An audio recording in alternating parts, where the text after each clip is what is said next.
Guys, welcome back to the channel. मेरा नाम वंशिका है और इस वीडियो में हम बात करेंगे अबाउट जू कीपर। तो जू कीपर के बारे में हम स्टार्ट करते हैं विदाउट वेस्टिंग एनी टाइम। तो जू कीपर जो होता है, जैसा कि मैंने पिछले वीडियोस में भी अपनी बात करी जू कीपर के बारे में, कि it is use for coordination and that is what the main purpose of जू कीपर इज। जू कीपर का काम होता है हमारा ओपन सोर्स कोऑर्डिनेशन का, जिस वो हेल्प करता है हमारा लाइक अब जितने भी हाई लेवल सिंक्रोनेशन ये सारी चीजें हमें करनी होती है, तो उसके लिए हम यूज में लेते हैं इसको। जू कीपर में क्या होता, सॉरी, डिस्ट्रीब्यूटेड सिस्टम में हम इसको यूज करते हैं। जो डिस्ट्रीब्यूटेड सिस्टम होता है उसमें उसमें हम काफी ज्यादा मल्टीपल नोड्स या फिर मशीन पे काम करते हैं for communication and other coordination actions.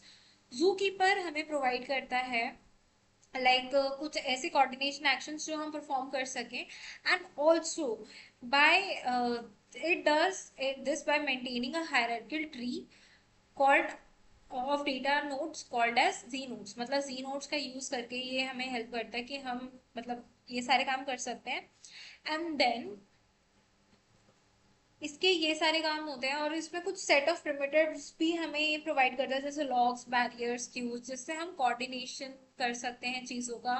और ऑल्सो ये कुछ ऐसे फीचर्स हमें प्रोवाइड करता है जैसे कि data election, fail over, recovery, जिसको हम बाद में भी यूज कर सकते हैं कि अगर हमारा सिस्टम किसी रीजन से फेल कर जा रहा है या फेलियर हमें अगर हो जा रहा है, तो हम उसको यूज करके हम ये सारी चीजें रिकवर कर सकते हैं अपनी।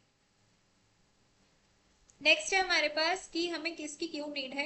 कोऑर्डिनेशन सर्विसेज के लिए सबसे पहले कि इंटीग्रेशन या कम्युनिकेशन सर्विसेज जितने भी हमें चाहिए होती हैं डिस्ट्रीब्यूटेड इन्वायरमेंट में, उसके लिए इसकी बहुत ज्यादा रिक्वायरमेंट है। Then we have race conditions where two or more systems trying to perform a same task. मतलब क्या होता है, देखो कई बार ना ऐसे होता है कि बहुत सारे सिस्टम्स हमारे सेम टास्क पे काम कर रहे होते हैं और उनको एक एक सिस्टम से रिसोर्सेज या एपीआईज प्रोवाइड होती हैं।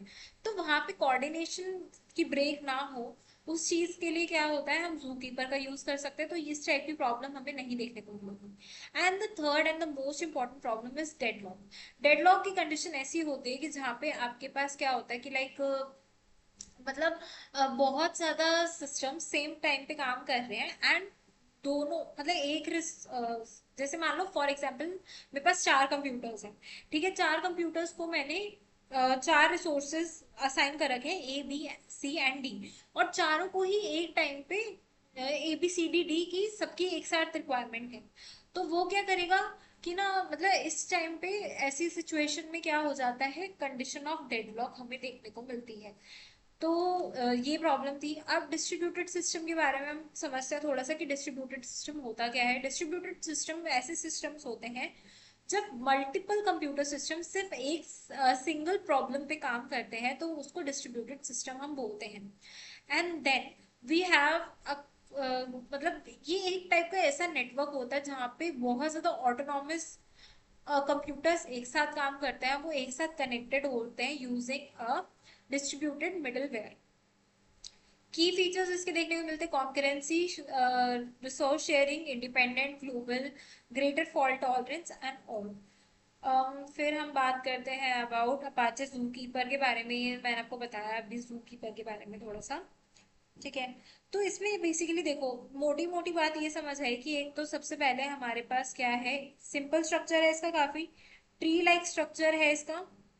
ठीक है, और सिंपल एपीआई का यूज करते हैं कम्युनिकेशन के लिए, बस इतनी बात है इसमें।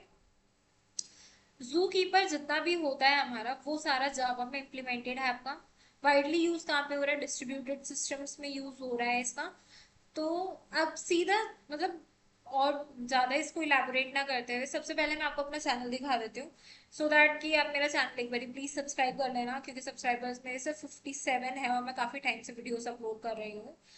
एंड मेरे चैनल पे आपको काफ़ी ज़्यादा टाइप्स ऑफ मतलब वास्ट वेराइटी है, काफ़ी ज़्यादा।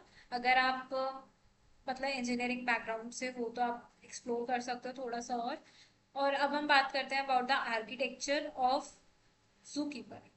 तो आर्किटेक्चर में क्या है हमारे पास, देखो यहाँ पे ना ध्यान से अगर हम देखें तो यहाँ पे टोटल 5 सर्वर्स हैं, जिसमें से सर्वर्स में भी एक लीडर है।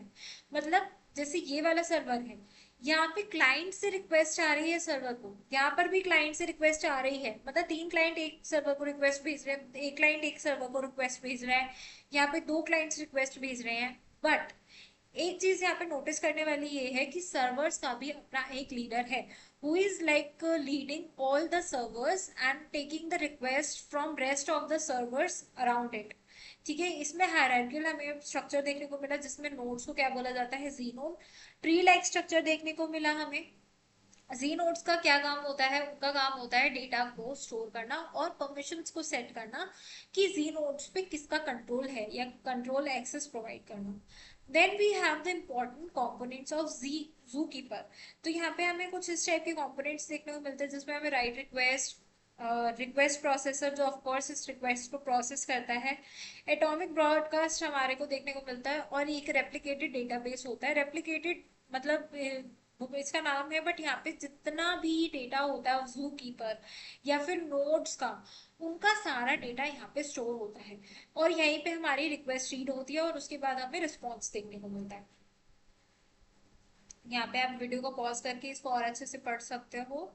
And we have the last topic which is ZooKeeper data model. इसका कुछ इस टाइप का डेटा मॉडल होता है, जिसमें ये this is a parent node and further इसके दो चाइल्ड नोड्स हैं और देन ग्रैंड चाइल्ड नोड्स हैं यहाँ पे, जिसको हमने है अपना हेक्सागन से हमने शो कर रखा है।